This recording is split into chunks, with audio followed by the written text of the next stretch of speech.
નમસ્તે વહાલા વિદ્યાર્થી મિત્રો, welcome back to episode number 2.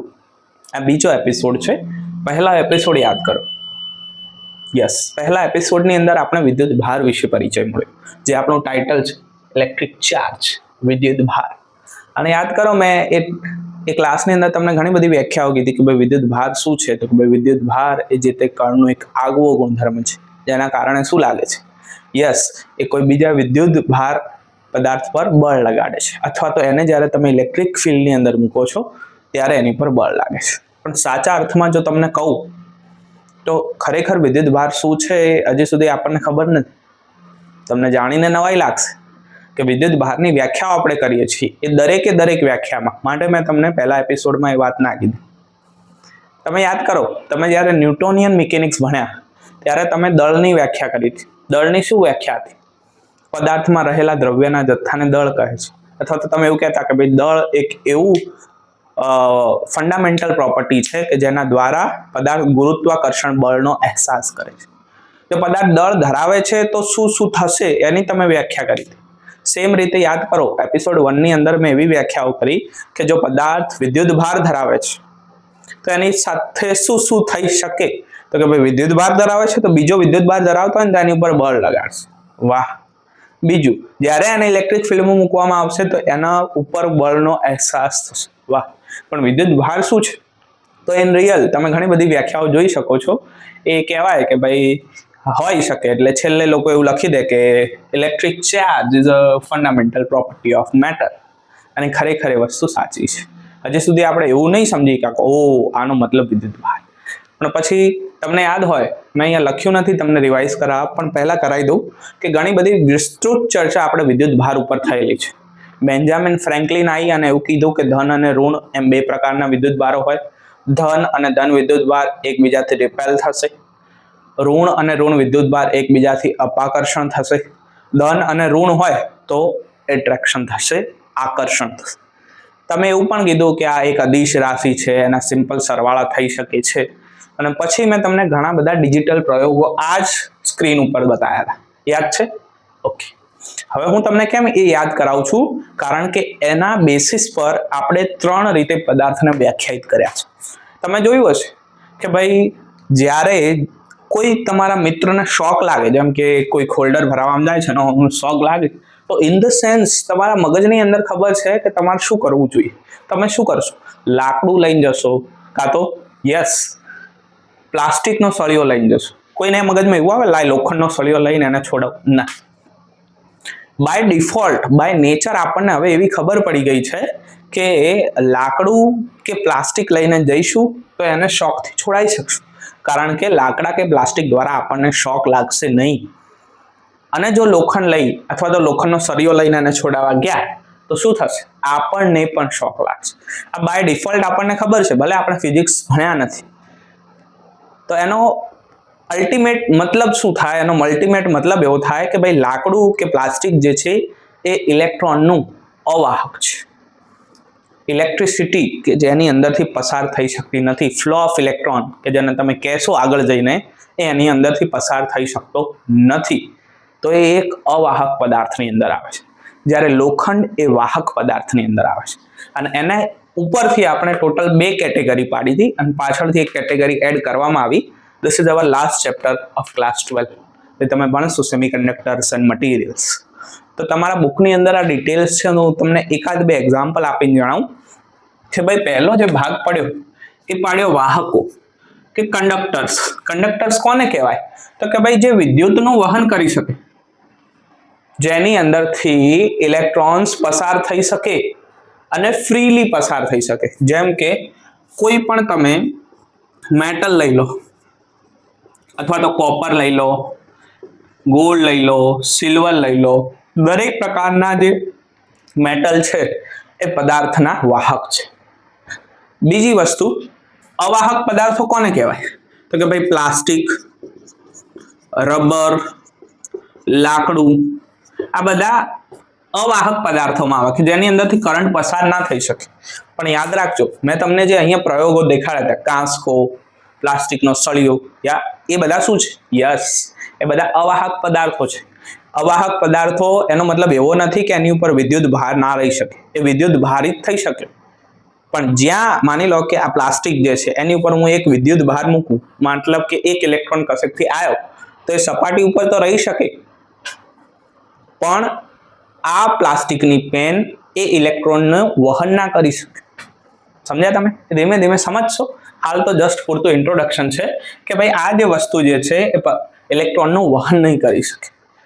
અને જ્યારે તમે માની લો કે અહીંયા એક વિદ્યુત ભાર છે, જેવું તમે આ મળશો એવું શું થશે, એ ઇલેક્ટ્રોન તમારા શરીરથી ગ્રાઉન્ડેડ થઈ જશે. એવા પણ ઉદાહરણો પહેલા ક્લાસની અંદર મેં આપેલા છે, તમે જોઈ લેજો. અને આ જસ્ટ મેં તમારા નોલેજ પૂરતું મૂકેલું છે કે ભાઈ અર્ધવાહકો એટલે શું, તો કે ભાઈ સિલિકોન, જર્મેનિયમ, આર્સેનિક, એન્ટિમની, બિસ્મથ, ઘણા બધા એવા અર્ધવાહકો છે કે જેની અંદરથી અમુક શરતો પૂરી કરશો તો કરંટ પસાર થશે, ઇલેક્ટ્રોન્સનો પ્રવાહ પસાર થશે. અમુક શરતો જો પૂરી નહીં થાય, એ બધી હાલ તમારે જાણવાની જરૂર નથી, જેમ જેમ તમે ભણશો આ ચેપ્ટર તેમ તેમ જાણશો. શરતો પૂરી નહીં થાય તો આમાંથી પ્રવાહ પસાર નહીં થાય. તો એક વાહકો અને અવાહકોનો ટોપિક એ તમારી એનસીઈઆરટીની અંદર આપેલો છે, તો માટે મેં અહીંયા જસ્ટ કવર કરેલો છે. તો આવો હવે જે આ વિદ્યુત ભારથી આપણે આ પ્રકારો સમજ્યા કે ભાઈ ધન હોય, ઋણ હોય, અને અમુક પદાર્થોની અંદર પ્રવાહ પસાર થતો હતો, અમુકની અંદરથી નહોતો થતો. તો જેની અંદરથી પ્રવાહ પસાર થતો એને આપણે વાહકો કીધા, જેની અંદરથી પ્રવાહ પસાર નહોતો થઈ શકતો એને આપણે અવાહકો કીધા. ક્લિયર છે? હવે આજે મારે જે તમને શીખવાડવું છે એ વિદ્યુત ભારનું ક્વોન્ટમીકરણ છે, કે જે આ ટોપિક છે. અને સાથે સાથે તમને ખબર છે કે ભાઈ વિદ્યુત ભાર તો એક રાશિ છે, it is a physical quantity, જેને તમે માપી શકો. તો એનો એકમ શું છે, એનો એકમ શેના ઉપરથી લેવામાં આવ્યો છે, અને તમે જાણો છો કે જો એનો એકમ કુલમ છે તો આપણી પાસે કુલમનો નિયમ છે. તો આ કહેવા શું માંગે છે આપણે એ જાણવું છે. તો આવો જાણીએ. પહેલી વસ્તુ છે કે વિદ્યુત ભારનું ક્વોન્ટમીકરણ. આની અંદર ઘણા વિદ્યાર્થીઓને તકલીફો પડે છે કે ભાઈ સર ક્વોન્ટમીકરણ એટલે શું. તો હું તમને એક ઉદાહરણથી સમજાવું. જો આવો અહીંયા, જેમ કે તમે કોઈ ચોકલેટની દુકાને ગયા, આ ચોકલેટની દુકાન છે ભાઈ, અને આ ચોકલેટની દુકાન આ તમે પોતે જ, તમારું નામ શું માની લો કે એક્સ, કારણ કે મને તો નહીં ખબર ને કે ભાઈ તમારું નામ શું છે. હા, કોઈ એક્સ વ્યક્તિ ચોકલેટની દુકાને જાય છે, અને અહીંયા જે ચોકલેટ વાળા ભૈયા હશે, અહીંયા મેં દોર્યા નથી પણ તમે સમજો કે ભાઈ કોઈક એક ચોકલેટ વાળા ભાઈ છે, એ શું કહે છે, તમે પૂછો કે ભાઈ ચોકલેટ આપ, તમને પૂછશે કે ભાઈ કેટલી, તો તમે કહો છો એક ચોકલેટ, તો આ એક ચોકલેટ ડબ્બામાંથી તમને આપશે. તમે એમ કહો બે ચોકલેટ, તો બે ચોકલેટ આપશે. ત્રણ તો ત્રણ, ચાર તો ચાર. તો અહીંયા જ્યારે તમે ગૌરથી ધ્યાન આપશો, ધ્યાન આપશો, તો તમને જોવા મળશે કે કાં તો તમે ચોકલેટ એક લઈ શકો, કાં તો બે લઈ શકો, કાં તો ત્રણ લઈ શકો, ચાર લઈ શકો. કોઈ એવું કે મારે તો આખો ડબ્બો લેવો, તો આખો ડબ્બો લઈ લેવાનો, એમાં 60 ચોકલેટ આવશે કે 100 ચોકલેટ આવશે. પણ કોઈ વાય પર્સન આવે અને એવું કે મારે છે ને બે આખી અને એક અડધી ચોકલેટ જોઈતી છે, તો દુકાનવાળો એમ કહેશે કે ચલ નીકળ. એવું તો થઈ ના શકે ભાઈ આ ચોકલેટમાંથી બે અને આખી આપે અને એક ભાગ અડધો કરીને આપે. જો કે પોસિબલ છે, પણ દુકાનવાળો શું કહેશે, ના મળે. કેમ ના મળે? કારણ કે એ અડધી લઈ લે તો અડધી લેવા કોણ આવે, એ તો વેસ્ટ જાય દુકાનવાળા માટે. આ એક્ઝામ્પલ સંપૂર્ણતઃ રિલેટેબલ નથી, પણ થોડુંક જો તમે જાણવા માંગશો કે આ ડબ્બામાંથી તમે કેટલી ચોકલેટ લઈ શકો, કોઈ એમ કે 5 તો 5 લઈ શકો, કોઈ એમ કે 6 તો 6 લઈ શકો, કોઈ એમ કે 6.5 તો 6.5 આ ડબ્બામાંથી નીકળશે, ના, નહીં નીકળે. કારણ કે હંમેશા ચોકલેટ જે છે એ એના પૂર્ણાંક અથવા તો પૂર્ણ ગુણાંકમાં હશે. 1 કાં તો 2 કાં તો 3 કાં તો 4 કાં તો 5 કાં તો 50 કાં તો 60 કાં તો 70 80 90 100 જેટલી લેવી એટલી લઈ. પણ એવું નહીં થાય કે અડધી ચોકલેટ થશે, પોણી ચોકલેટ થશે, 2.25 ચોકલેટ થશે, 2.75 ચોકલેટ, ના, કાં તો 2 અને 3. કંઈક એવું જ અહીંયા છે કે જે વિદ્યુત ભારનું ક્વોન્ટમીકરણ કહેવા માંગે છે કે ભાઈ ચાર્જ, આ ચાર્જને આપણે Q વડે દર્શાવીએ, કે જેને તમે કહો છો વિદ્યુત ભાર. શું કહો છો? વિદ્યુત ભાર. તો કોઈએ પૂછ્યું કે સર વિદ્યુત ભાર કેટલો હોઈ શકે? ભાઈ યાદ કરો મારો પાછળનો ક્લાસ, એની અંદર મેં તમને કીધું હતું કે ભાઈ વિદ્યુત ભાર જે છે એ બે રીતના આવી શકે. આમ તો એક જ રીતના આવી શકે. માની લો કે આ પ્લાસ્ટિકની પેન પર અમુક કપડા વડે હું ઘસું છું, રેશમનું કપડું લઈ લો, તો શું થાય છે? યસ, રેશમના કપડા ઉપરથી અમુક ઇલેક્ટ્રોન આની ઉપર આવે છે. તો આની ઉપર અમુક ઇલેક્ટ્રોન આયા એટલે આ ઋણ વિદ્યુત ભારિત બન્યો, રેશમનું કપડું એ ધન વિદ્યુત ભારિત બન્યું. આ ટેકનિક હતી આપણી. અને તમે સમજશો કે જ્યારે ઇલેક્ટ્રોન આવશે તો એવું નહીં કે ભાઈ અડધો ઇલેક્ટ્રોન રેશમના કપડા ઉપર રહી ગયો અને અડધો ઇલેક્ટ્રોન પ્લાસ્ટિકની પેન ઉપર આવી, એવું બનશે ના. જેમ આમાં નહીં બને કે ભાઈ અડધી ચોકલેટ આને આપશે અને અડધી ચોકલેટ ડબ્બામાં રહી જશે, એવું કોઈ દિવસ બનશે નહીં. અને એટલા માટે અહીંયા લખ્યું છે કે ભાઈ વિદ્યુત ભાર કેટલો હશે? તો કે ભાઈ આ ઇલેક્ટ્રોન, આ ઈ જે છે એને મેં ચાર્જ કીધો, ચાર્જ ઓફ ઇલેક્ટ્રોન. જો ચાર્જ ઓફ ઇલેક્ટ્રોન હશે તો ઈ નેગેટિવ હશે અને ચાર્જ ઓફ પ્રોટોન હશે તો ઈ પોઝિટિવ હશે. કારણ કે આપણને ખબર છે કે બે પ્રકારનો વિદ્યુત ભાર હોય, ધન અને ઋણ. તો જેટલા ઇલેક્ટ્રોન આ પ્લાસ્ટિકની પેન ઉપર આવ્યા એ ઋણ વિદ્યુત ભાર, અને ત્યાં કપડા ઉપર જેટલી ઉણપ સર્જાઈ એ ધન વિદ્યુત ભાર. તો માટે તમે એને પોઝિટિવ નેગેટિવ લખી શકો. પણ આ n શું છે? યસ, આ n જે છે એ આ છે, એ ધન કે ઋણ પૂર્ણાંક હોઈ શકે. હવે જો તમે અહીંયા પોઝિટિવ નેગેટિવ લખો તો તમે ડાયરેક્ટ અહીંયા પૂર્ણાંક લખી શકો કે ભાઈ n શું છે? પૂર્ણાંક છે. કાં તો એક ઇલેક્ટ્રોન આવશે, કાં તો બે ઇલેક્ટ્રોન આવશે. તો 1e ગુણ્યા 1, તો n ઇઝ અ પૂર્ણાંક. 1e એટલે એક ઇલેક્ટ્રોન, 2e બે electron. Suppose n is equal two 10e તો 10 ઇલેક્ટ્રોન. એ રેશમના કપડામાંથી આ પેન ઉપર 10 ઇલેક્ટ્રોન આવ્યા હશે, હા કે ના? હા. પણ એવું નહીં થઈ જશે સાહેબ કે ભાઈ આ n ની વેલ્યુ તમે 10.5e લખો, ના, એવું નહીં થઈ શકે કે એ રેશમના કપડામાંથી અડધો ઇલેક્ટ્રોન અહીંયા આવ્યો અને અડધો ત્યાં રહી ગયો. It is not possible. અને આ વસ્તુને તમે વિદ્યુત ભારનું ક્વોન્ટમીકરણ કહી શકો. આને તમે ટૂંકી ભાષામાં લખો કે ભાઈ વિદ્યુત ભાર જે છે એ સતત નથી. શું નથી? યસ, સતત નથી. એટલે હંમેશા પૂર્ણાંક સાથે ગુણાયેલો છે. કાં તો 10 ઇલેક્ટ્રોન આવે, 11 આવે, 12 આવે, 12.5 ના આવી શકે, 11.5 ના આવી, 12.75 ના આવી શકે. ધીસ ઇઝ ધ ક્વોન્ટમીકરણ ઓફ વિદ્યુત ભાર. અને આ જે વસ્તુ જે છે એ સૌ પ્રથમ દર્શાવનાર હતો ફેરાડે, ઇંગ્લિશ પ્રવક્તા. યાદ કરો પેલો પ્રયોગ વિદ્યુત વિભાજન. કેમિસ્ટ્રીની અંદર તમારે આ પ્રેક્ટિકલ આવશે. ભાઈ બે છે, એક એનોડ છે, એક કેથોડ છે. તો ઇલેક્ટ્રોલાઇટમાંથી અમુક ઇલેક્ટ્રોન આની ઉપર જમા થશે. હવે એવું નહીં થાય કે ભાઈ એ ઇલેક્ટ્રોન અડધો રહી જાય, પોણો રહી જાય કે સવા રહી જાય. એ નંબર પૂરો હશે તો એના ઉપરથી સૌથી પહેલા ફેરાડે આપણને આવું કીધું કે જોજો જે વિદ્યુત ભાર જે છે એ હંમેશા કોઈ પૂર્ણ ગુણાંકની અંદર ચાર્જ હશે. તમે અહીંયા ઈ જો નેગેટિવલી ચાર્જ હોય તો માઇનસ ઈ લખો, minus 1.6 into 10 to power minus 19. આ શું છે? Charge of electron. જો તમે ધન વિદ્યુત ભાર દર્શાવવા માંગો છો તો પોઝિટિવ લખો, માઇનસ ના લખો, ખાલી 1.6 into 10 to power minus. ભાઈ પોઝિટિવ લખો કે નેગેટિવ લખો પણ ફિઝિક્સની ભાષામાં તો સેમ જ છે. નેગેટિવ લખશો તો ઋણ વિદ્યુત ભાર છે, પોઝિટિવ તો ધન વિદ્યુત ભાર છે. ક્લિયર છે? તો આ સૌથી પ્રથમ ફેરાડે કીધું પણ એને સાબિત નહીં કર્યું. સાબિત કરનાર વૈજ્ઞાનિક જે છે એ 1912 મિલિકન હતો. અને મિલિકને ખરેખર પ્રાયોગિક રીતે સમજાયું કે ભાઈ જેટલો પણ તમે વિદ્યુત ભાર લખો છો એ વિદ્યુત ભાર હંમેશા એ ચાર્જ ઓફ ઇલેક્ટ્રોન કે ચાર્જ ઓફ પ્રોટોનના પૂર્ણ ગુણાંકમાં હશે. અપૂર્ણ ગુણાંક અહીંયા રહેતો નથી. પણ હું તમને કહી દઉં આ વસ્તુ કે જ્યાં સુધી તમે આ 12th ચેપ્ટર ભણશો એટલે કે ભાઈ 12મું ભણશો, ધોરણ 12 ની અંદર ફિઝિક્સનો અભ્યાસ કરશો ત્યાં સુધી આ રૂલ લાગુ પડશે. પણ જ્યારે ચર્ચા બહુ મોટા વિદ્યુત ભાર જોડે કરવાની આવે તો લોકો આ નિયમને અવગણતા હોય છે. બહુ જ મોટા વિદ્યુત ભાર માટે લોકો એવું માની લેતા હોય છે કે વિદ્યુત ભાર સતત છે. પણ તમારે હાલ નહીં માનવાનું. તમારે આ એક ઇક્વેશન યાદ રાખવાનું. ભાઈ વિદ્યુત ભાર જે છે એની આપણે કઈ રીતના થઈ શકે? તો કે ભાઈ ગમે તેટલા ઇલેક્ટ્રોન લઈ આવો એ હંમેશા એના પૂર્ણ ગુણાંકમાં હશે અને એને જ આપણે વિદ્યુત ભાર કહીશું.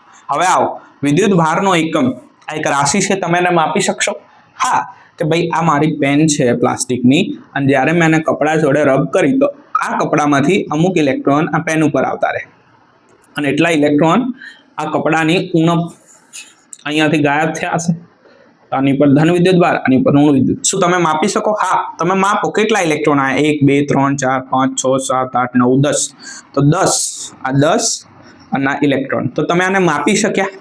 તો જવાબ આવ્યો કે હા, માપી શક્યા. તો યાદ કરો મેં તમને શું કીધું હતું કે જ્યારે તમે કોઈ ક્વોન્ટિટીને માપી શકો તો it is a physical quantity અને એને એકમ હોય અને SI એકમ પદ્ધતિ પ્રમાણે એનો એકમ લખવામાં આવ્યો છે કુલમ, જે એના વૈજ્ઞાનિક નામ ઉપરથી લખવામાં આવ્યો છે કુલમનો નિયમ. નેક્સ્ટ સ્લાઇડમાં મારે તમને બતાવવું છે કે ભાઈ કુલમ્બે એક નિયમ આપ્યો. એ શું નિયમ આપ્યો આપણે ચર્ચા કરીએ, પણ એના ઉપરથી આ વિદ્યુત ભાર ને માપી શકાય છે. તો it is a fundamental quantity, એક રાશિ છે અને રાશિ હોય તો એને SI એકમ પદ્ધતિ પ્રમાણે એનો એકમ જે છે એ કુલમ રાખવામાં આવે છે. હવે મારે તમને કુલમનો નિયમ સમજાવવો છે, પણ એની પહેલા એક વસ્તુ રહી જાય છે કે ભાઈ એક કુલમ વિદ્યુત ભાર એટલે કેટલો? તો એક કુલમ વિદ્યુત ભાર એટલે કેટલા ઇલેક્ટ્રોન? 6 × 10⁸ ઇલેક્ટ્રોન. તમે જ્યારે એકમ લખો ને, પેલું નહીં લખતા તમે 1 metre is equal to 100 centimetre, 1 મીટરમાં 100 સેન્ટીમીટર હોય. તો એવી જ રીતના જે એક કુલમ વિદ્યુત ભાર જે છે, તો એક કુલમ વિદ્યુત ભારની અંદર કેટલા ઇલેક્ટ્રોન આવે? તો 6 × 10⁸ ઇલેક્ટ્રોન જે છે એ આવશે એક કુલમ વિદ્યુત ભારની અંદર. મેં કેમ નેગેટિવ લખ્યા? કારણ કે મેં અહીંયા ઇલેક્ટ્રોન લખ્યા. જો અહીંયા હું પ્રોટોન લખું તો આ પોઝિટિવ થાય, પણ ઇન ધ સેન્સ તમને મતલબ ખબર છે કે હું અહીંયા પ્રોટોન લખું તો એ ઇલેક્ટ્રોનની ઉણપ દર્શાવે છે. ક્લિયર છે? એ વસ્તુ હંમેશા ધ્યાન રાખજો કે પ્રોટોન કોઈ દિવસ કશે ટ્રાન્સફર નહીં થાય, હંમેશા ઇલેક્ટ્રોન જ થશે. હવે આ બધું ડિટેલમાં ચર્ચા કરીએ, એની પહેલા હું તમને કુલમનો નિયમ બતાવું. Next slide. નેક્સ્ટ. ચલો તો આવો નેક્સ્ટ. હવે આપણે અહીંયા જાણીશું કે ભાઈ કુલમ્બે શું કીધું આપણને. કુલમનું પૂરું નામ જે મેં અહીંયા લખેલું છે, ચાર્લ્સ ઓગસ્ટીન દ કુલમ. આ બધું મારે લખવાની જરૂર નથી, પણ તમને થોડોક ઇન્ટરેસ્ટ પેદા થાય એના માટે હું કહું તમને. જો કે ભાઈ આ જે ચાર્લ્સ ઓગસ્ટીન દ કુલમ જે છે એ જન્મ્યો તો 1736 અંદર. હવે આ કોઈ વૈજ્ઞાનિક નહોતો. માઇક ચાલુ છે? ઓકે, હા. કે ભાઈ આ કોઈ વૈજ્ઞાનિક નહોતો. આ ભાઈ એ પોતે એન્જિનિયર હતો. પોતાની જે કારકિર્દી જે છે એ એઝ અ મિલિટરી એન્જિનિયર તરીકે ભાઈએ ચાલુ કરેલી. કમ્પ્લીટ મિલિટરી એન્જિનિયરિંગમાં રહ્યો. એની ડ્યુટી, એની જોબ તમે કહી શકો. એની જોબ પૂરી થઈ. આપણે નહીં થતા કે ભાઈ હવે રિટાયર્ડ, નિવૃત્તિ લઈ લીધી જોબમાંથી. નિવૃત્તિ લઈ લે પછી શું કરે? આપણા ઘરે ડોહા ડોહીઓ શું કરે? શાંતિથી ખાટલા ઉપર બેહે, ટીવી જોવે, છોકરાઓને વઢે, તું ભણતો નહીં. અમારા જમાનાની અંદર તો અમે ભણવા માટે નદી પાર કરીને જતા. ખબર નહીં કેમ દરેક લોકો નદી પાર કરીને જ સ્કૂલ જતા. ખબર નહીં, સ્કૂલને કાં તો તમે આ બાજુ બનાવી દો, કાં તો તમે રહેવા પેલી બાજુ જતા. નદીની પેલી બાર જ સ્કૂલ કેમ? એ મને કાંઈ હજુ સુધી સમજાયું નથી. પણ છોડો એ બધી વસ્તુને. હું તમને કહેવા એવું માગું કે આ જે ચાર્લ્સ દ કુલમ હતા એ નિવૃત્ત થઈ ગયા. નિવૃત્ત થઈ ગયા પછી પેરિસ આવતા રહ્યા હતા. પેરિસના 1776 અંદર પોતે પેરિસ આવ્યા નિવૃત્તિ લઈને. અને પછી એને એવું વિચાર્યું કે સારું, હવે નિવૃત્તિ તો લઈ લીધી, જીવન તો બહુ મસ્ત વ્યતીત થયું. અને વ્યતીત થયા પછી શું કરવા જોઈએ?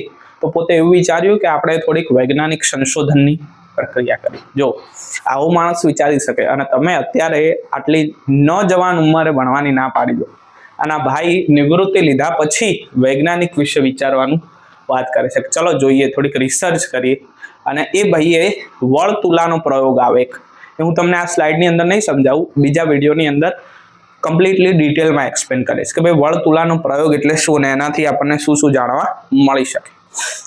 તો એને એ લીધો અને પછી ઘણા બધા પ્રયોગો કર્યા કે ભાઈ એક અહીંયા મેં લખ્યું છે ઇન શોર્ટ કે ભાઈ વિદ્યુત ભારિત ગોળો લો, એક વિદ્યુત ભારિત ગોળો લો અને ગોળો અને એક બીજો ગોળો લો, એની વચ્ચે જ્યારે તમે કેટલું બળ લાગે છે એ કેલ્ક્યુલેટ કરો.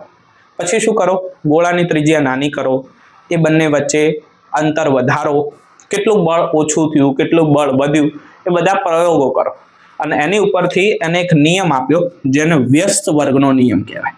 વ્યસ્ત વર્ગનો નિયમમાં એવું હતું કે જે બળ જે છે એ અંતરના વર્ગના વ્યસ્ત પ્રમાણમાં છે. અંતરના વર્ગના વ્યસ્તના વર્ગના પ્રમાણમાં છે. અને આ જે વ્યસ્ત વર્ગનો નિયમ છે એને જ આપણે એઝ અ કુલમ્સ લો, કુલમનો નિયમ તરીકે ઓળખીએ છીએ. છે ને મજેદાર કહાની? આ જો કહાની તમને યાદ રહી જાય ને તો તમને કુલમનો નિયમ યાદ રહી જાય. એના માટે કોઈ તમારે સ્પેશિયલ એફર્ટ મારવાની જરૂર નથી. તો હવે આવો કે ભાઈ કુલમ્બે શું કીધું, પણ હંમેશા મારી એક વાત યાદ રાખજો બેટા, કુલમ્બે જે કંઈ પણ કીધું એ એનો ક્વોન્ટિટિવ એપ્રોચ, ક્વોન્ટિટિવ અને ક્વોલિટી એ બંનેમાં ફરક છે. એને આપણને એવું કીધું, જોજો કે એક વિદ્યુત ભાર લો Q1, એક વિદ્યુત ભાર લો Q2. આને પહેલા એક વસ્તુ કે જેમ મેં અહીંયા પોઈન્ટ દર્શાવ્યો છે, તો તો જ્યારે બહુ મોટાની કલ્પના કરવામાં આવે, માની લો કે મોટા મોટા ગોળા છે, જેમ કે તમે આમ નહીં કહેતા કે ભાઈ જો આ છે સૂર્ય અને આ છે પૃથ્વી. કેમ ભાઈ પૃથ્વી આવડી?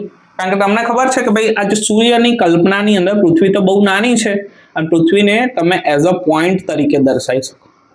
તો this is the method of point, કે જ્યારે તમે બે વિદ્યુતભાર વચ્ચે અંતર ઘણું મોટું હોય તો તમે એને એઝ અ પોઈન્ટ તરીકે દર્શાવી શકો. તો આ જે પૂરી મેથડ જે છે એને પોઈન્ટ ચાર્જ મેથડ તમે કહી શકો, જે આના ઉપરથી તમે રિલેટ કરી શકો. ક્લિયર છે? તો માટે મેં અહીંયા પોઈન્ટ દર્શાવ્યો Q1. તો આ શું ડિનોટ કરે છે? આ Q1 વિદ્યુતભાર છે. માની લો જેટલો હોય એટલો, આપણે એમાં પડતા નથી. આ Q2 વિદ્યુતભાર છે. ઓકે. અને હવે એ બંને વચ્ચેનું જે અંતર જે છે એ મેં R ડિનોટ કિયા. R મેં અહીંયા દર્શાવ્યું છે. અને કુલમ્બે આપણને એવું કીધું કે જો આપણી પાસે બે વિદ્યુતભાર હોય, Q1 હોય, Q2 હોય, તો એ બંને વચ્ચે બળ કેટલું લાગે. બસ આના ઉપર ભાર મૂકો, કેટલું લાગે. કુલમ્બને એની પરવા નથી કે બળ કઈ રીતના લાગે છે. આ કાન ખોલીને સાંભળી લેજો. કુલમ્બને એવી સહેજ પણ ચિંતા નથી કે આની ઉપર કેમ બળ લગાડ્યું. આના ઉપરથી તો લોકોએ વિદ્યુતભારની વ્યાખ્યાઓ આપી દીધી કે વિદ્યુતભાર એટલે શું? તો કે ભાઈ વિદ્યુતભાર એ એવું આગવો ગુણધર્મ છે કે જેનાથી કોઈ બીજા વિદ્યુતભારિત ઉપર આ પદાર્થ બળ લગાડે છે. પણ આજ સુધી આપણને નથી ખબર, તમને અને મને નથી ખબર કે આ કઈ રીતના બળ લગાડે. હું નેક્સ્ટ ક્લાસમાં સમજાવીશ કે કુલમ્બ ક્યાં ખોટા હતા. ધીસ ઇઝ નોટ ફેક્ટ કે ભાઈ દર વખતે આ વસ્તુ સાચી ના પણ પડે. દર વખતે ફોર્સ એ કુલમ્બના નિયમને અનુસરે નહીં. પણ આ તમારે સમજવું પડશે કે ભાઈ એને જે અપ્રોચ આપ્યો એને આપણે ક્વોન્ટિટેટિવ અપ્રોચ કે માત્રાત્મક વર્ણન કહીએ, કે જ્યારે બે બિંદુવત વિદ્યુતભારો લઈએ તો એની વચ્ચે જે લાગતું બળ જે છે એ કુલમ્બના નિયમ પ્રમાણે વ્યાખ્યાયિત કરી શકાય. પણ તકલીફ ક્યાં છે? કુલમ્બે એવું સહેજ પણ વ્યાખ્યાયિત નહીં કર્યું પોતાના નિવૃત્તિ સમયે કે આ બળ કેમ લાગે છે. એ હું તમને કહીશ ધીમે ધીમે, જેમ જેમ તમે આ સિરીઝ ભણતા જશો એમ એમ હું તમને કહેતો જઈશ કે કેમ લાગે છે. પણ હાલ પૂરતું એવું માનો કે લાગે છે, અને લાગે છે તો એ કુલમ્બના નિયમ પ્રમાણે લાગે છે.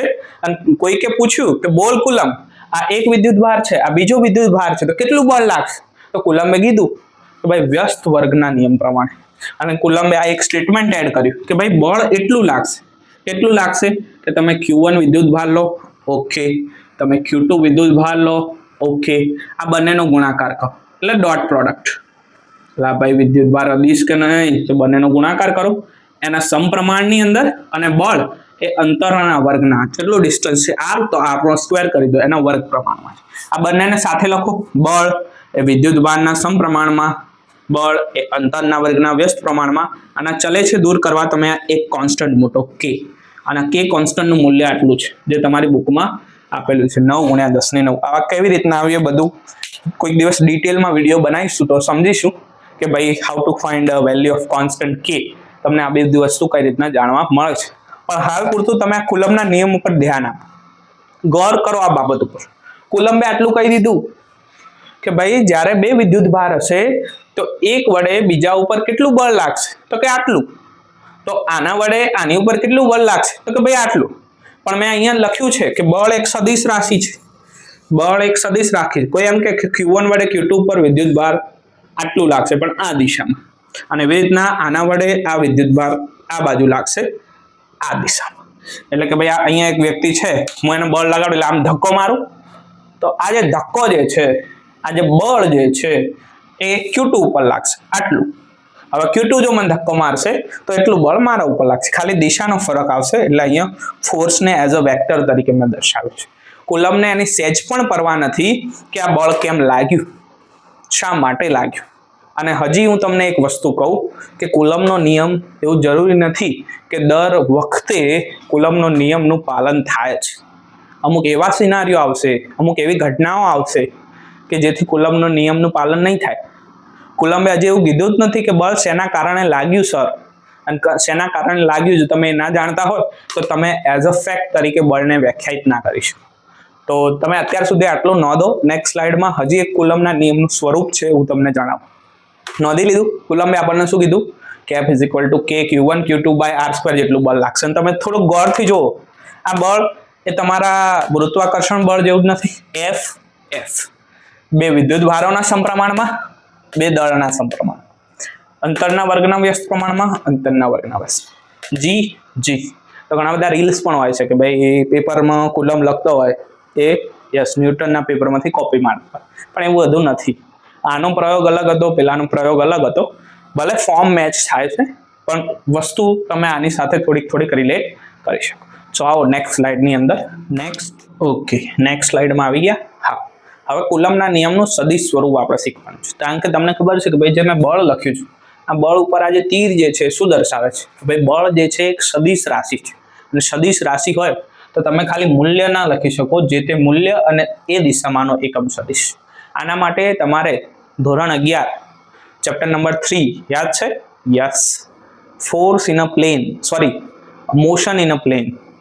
સમતલમાં ગતિની અંદર તમે ઘણા બધા સદિશ, અદિશ, સદિશ કોને કહેવાય, અદિશ કોને કહેવાય, સદિશનું સ્વરૂપ પણ કઈ રીતના, તો ભાઈ સદિશ દર્શાવવા માટે તમારે યામાક્ષ પદ્ધતિ જોઈએ, XYZ, પછી શું જોઈએ?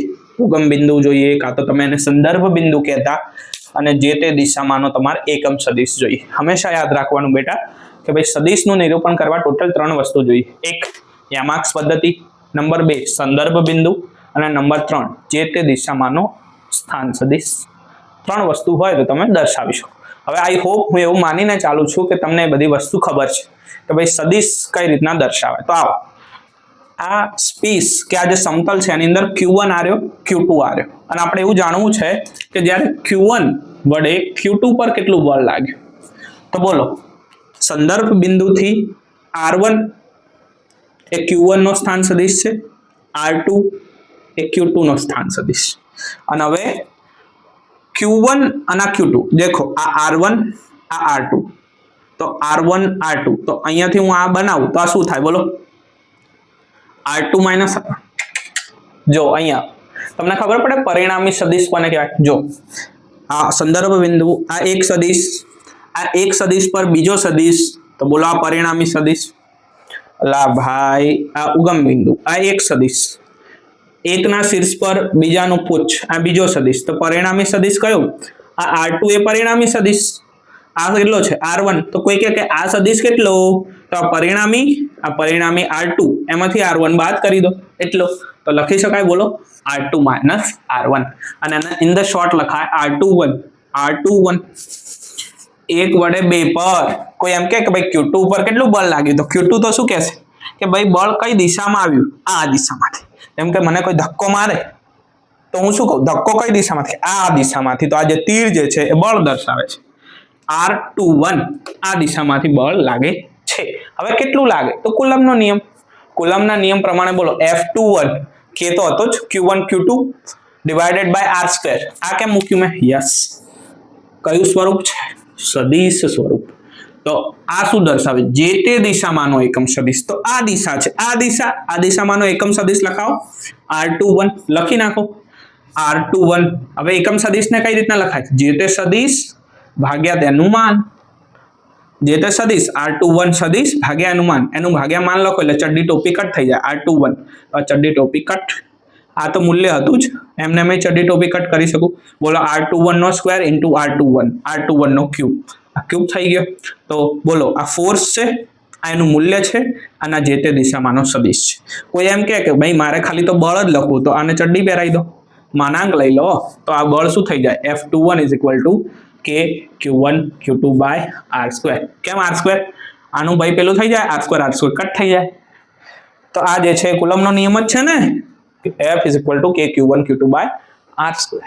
હવે અમુક બુકો આવી રીતના લખે, જેમ મેં અહીંયા R21 લખ્યો. કોઈ એમ કે ના મારે R21 ના ફોર્મમાં નહીં લખો, તમે જે આ સદિશને દર્શાવ્યો પરિણામી સદિશ માઇનસ પ્રથમ સદિશ, આના ફોર્મમાં લખો. તો તમારે R21 ના ફોર્મમાં લખવાનું. જો Q1 Q2 R ને કઈ રીતના લખે? R2 માઇનસ R1, જે તે દિશામાંનો બોલો એકમ સદિશ R21 minus R1 divided by એનું માન. બોલો આ માન અને આ માન, તો આ સ્ક્વેર અને આ એક ઘાત ઘન થઈ જાય, અને જે તે દિશામાંનો સદિશ છે. આ એકમ સદિશ છે. એકમ સદિશ એટલે શું? જે તે સદિશ ભાગ્યા તેનું માન.